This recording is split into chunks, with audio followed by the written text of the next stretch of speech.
आप उसे ट्विटर पर ट्रेंड कराएं सबसे पहले। चाहे बाद में आप पॉलिटिकल रैली करें या फिर भीड़ इकट्ठी करवा कर प्रदर्शन करें, लेकिन first step is Twitter trend. तो यही इस केस में भी हुआ कि 25 मई को वी वांट सेपरेट भील प्रदेश नाम से एक हैशटैग ट्रेंड कर रहा था। लेकिन ये डिमांड पहली बार नहीं आई है कि भील आदिवासी अपना अलग राज्य डिमांड कर रहे हो। ये डिमांड काफ़ी पुरानी है, इसे फिर से एक नए सिरे से उठाया गया है। तो सबसे पहले जानिए कि भील कौन होते हैं। तो भील की दो स्पेलिंग यूज़ करी जाती है इंग्लिश में, HIL भी सही है और HEEL भी, ये भी सही है, दोनों एक ही होता है। तो भील आदिवासी समुदाय जो है ये गुजरात, राजस्थान, मध्य प्रदेश, महाराष्ट्र, छत्तीसगढ़ जैसे कई राज्यों में फैला हुआ है। अगर आप मैप पर देखेंगे तो ये एरियाज गुजरात, राजस्थान, महाराष्ट्र, मध्य प्रदेश जैसे स्टेट्स में है। तो मोस्टली ये वाला जो एरिया है ये भील पॉपुलेशन यहाँ पर ज़्यादा है, लेकिन ऐसा नहीं है कि दूसरे राज्यों में नहीं है। छत्तीसगढ़, झारखंड, पश्चिम बंगाल तक भी कुछ लिमिटेड भील पॉपुलेशंस देखने को मिल जाती हैं। बट हाँ, जो सबसे मेजर कॉन्सेंट्रेशन है वो इसी बेल्ट में देखा जाता है।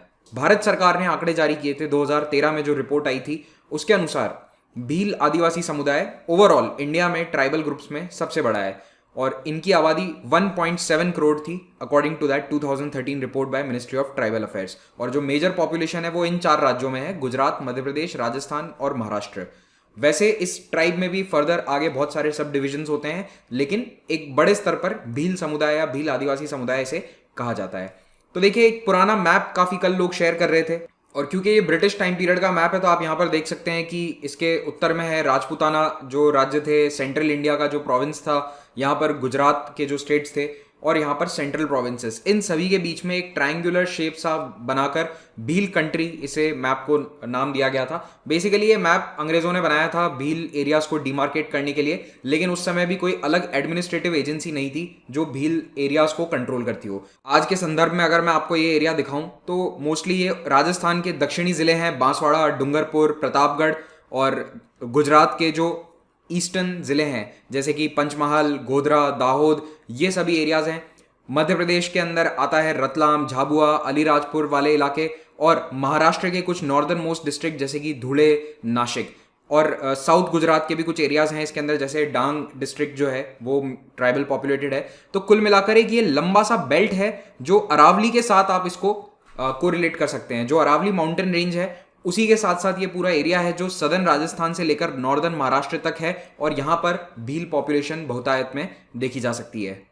जो एरियाज मैंने अभी मेंशन किए थे मैप में वो यहाँ पर अलग से डिमार्केट किए गए हैं। तो दक्षिणी राजस्थान, पश्चिमी मध्य प्रदेश, पूर्वी और दक्षिणी गुजरात और उत्तरी महाराष्ट्र। तो ये जो पूरा बेल्ट है ये भील आदिवासी द्वारा मेनली पॉपुलेटेड है और यहाँ पर बहुत सारे डिस्ट्रिक्ट्स हैं। और भील समुदाय के लोगों का कहना है कि हमारी जो पॉपुलेशन है वो 4 अलग अलग राज्यों में बढ़ चुकी है और इसके कारण इन सभी राज्यों में इन एरियाज में डेवलपमेंट की भारी कमी देखी जा रही है। अगर हम ओवरऑल भारत के अंदर शेड्यूल्ड ट्राइब्स की पॉपुलेशन देखें तो 2011 का सेंसस हमें बताता है कि लगभग 10.5 करोड़ पॉपुलेशन थी 2011 में शेड्यूल्ड ट्राइब्स की। तो अब ये थोड़ी बढ़ गई होगी, 2021 का सेंसस डेटा आएगा तब हमें और स्थिति मालूम चल जाएगी। लेकिन अगर आप परसेंटेज वाइज देखें तो this is approximately 8.6% of India's population. तो रफली 9% आबादी है। और अगर आप स्टेट्स में देखेंगे कि किस स्टेट में कितनी आबादी शेड्यूल्ड ट्राइब की मौजूद है, तो सबसे ज़्यादा शेड्यूल्ड ट्राइब पॉपुलेशन देश की रहती है मध्य प्रदेश में, उसके बाद है महाराष्ट्र जैसे राज्य, और फिर उड़ीसा, राजस्थान, गुजरात, ये भी बड़े स्टेट्स हैं जहां पर पॉपुलेशन शेड्यूल्ड ट्राइब्स की आप देख सकते हैं। तो इसीलिए इन्हीं राज्यों में एक टेंटेटिव भील प्रदेश की जो डिमांड आ रही है वो इस शेडेड पोर्शन से आ रही है कि ये जो एरियाज हैं इन चारों स्टेट से निकालकर एक अलग राज्य बना दिया जाए, भील प्रदेश उसे नाम दिया जाए, ताकि यहाँ पर डेवलपमेंट बेहतर तरीके से हो सके। अब हमारे संविधान में देखो 2 मेजर प्रोविजंस हैं जो शेड्यूल्ड ट्राइब्स के डेवलपमेंट के लिए हैं। उनमें एक तो है 5th शेड्यूल। तो 5th शेड्यूल के तहत कुछ स्पेशल एरियाज डीमार्केट किए जाते हैं राज्य सरकारों द्वारा, और वहां पर ट्राइबल पॉपुलेशन के डेवलपमेंट के लिए कुछ एक्स्ट्रा एफर्ट्स होते हैं, गवर्नर को उनके बारे में ध्यान देना होता है। तो ये जो सारा शेडेड एरिया आपको दिख रहा है ये मोस्टली 5th शेड्यूल में आता है। मैं ऐसा नहीं कह रहा कि सारा एरिया आता है, लेकिन राजस्थान और गुजरात जैसे स्टेट्स में तो ज्यादातर 5th शेड्यूल में एरियाज ये आते हैं।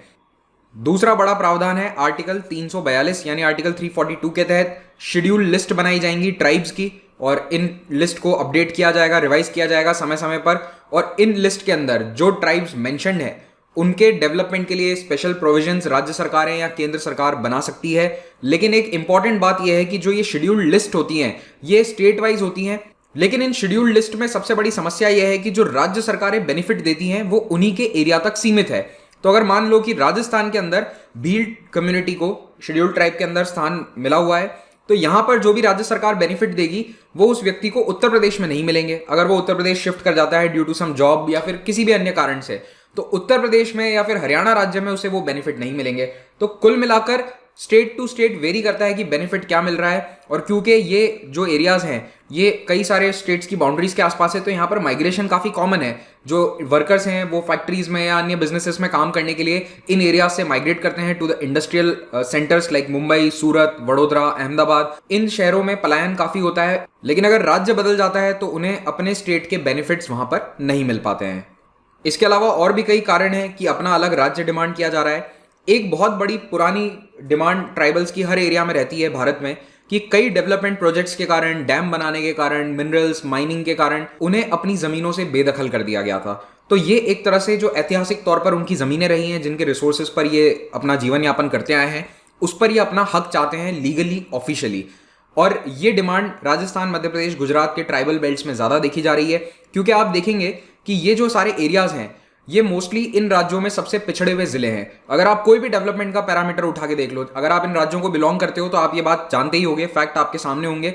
आप मैटरनल मोर्टेलिटी के आंकड़े देख लेना इन राज्यों में, इन डिस्ट्रिक्ट्स के, वो आपको पूरे स्टेट में सबसे कम मिलेंगे। तो डेवलपमेंट के हर पैरामीटर पर राज्य सरकारें इन एरियाज में फेल हो रही हैं। और जितने भी कॉन्स्टिट्यूशनल सेफगार्ड्स हैं या फिर जो कानून बनाए गए थे उन्हें ढंग से इंप्लीमेंट नहीं किया गया है।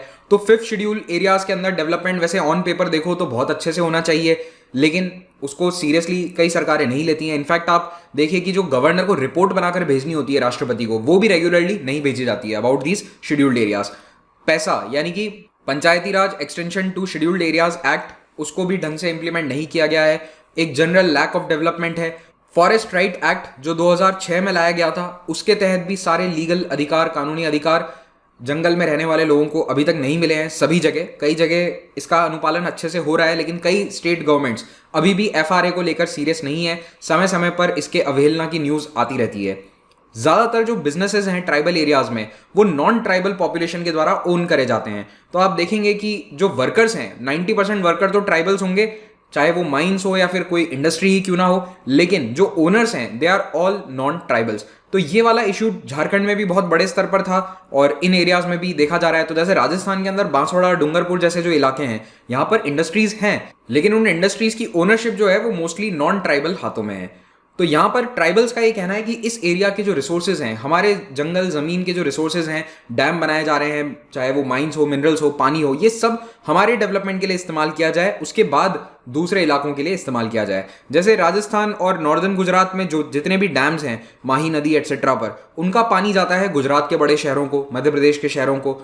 तो उस एरिया में कई बार पानी की कमी आ जाती है, जहां पर ये डैम बनाया गया है वहां पर इरिगेशन के लिए पानी नहीं बचता है। तो ये जो रिसोर्सेज का इस्तेमाल हो रहा है सरकारों द्वारा, बिजनेसेस द्वारा, इससे ट्राइबल एरियाज का डेवलपमेंट ज्यादा हो नहीं पाया है।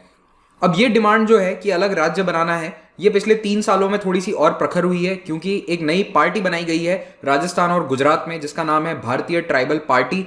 सन 2017 में जब गुजरात में विधानसभा चुनाव थे, उससे कुछ ही महीने पहले ये पार्टी बनी थी और गुजरात में ये 2 सीटों पर चुनाव जीत गई थी।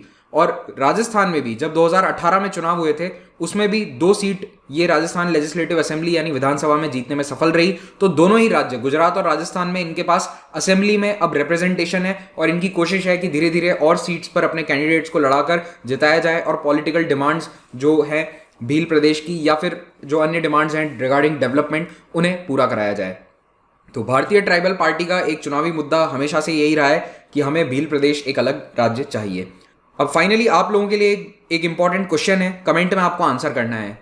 कौन से आर्टिकल के तहत नया राज्य बनाया जा सकता है, ये आप मुझे बताएंगे। अगर आप पॉलिटी पढ़ रहे हैं तो आपको ये बात अच्छे से मालूम होनी चाहिए कि कौन सा आर्टिकल है संविधान का जिसके तहत नया राज्य बनाया जा सकता है और ये पावर किसके पास है, ये भी आप कमेंट में बताइएगा। Thank you very much for watching this, have a great day.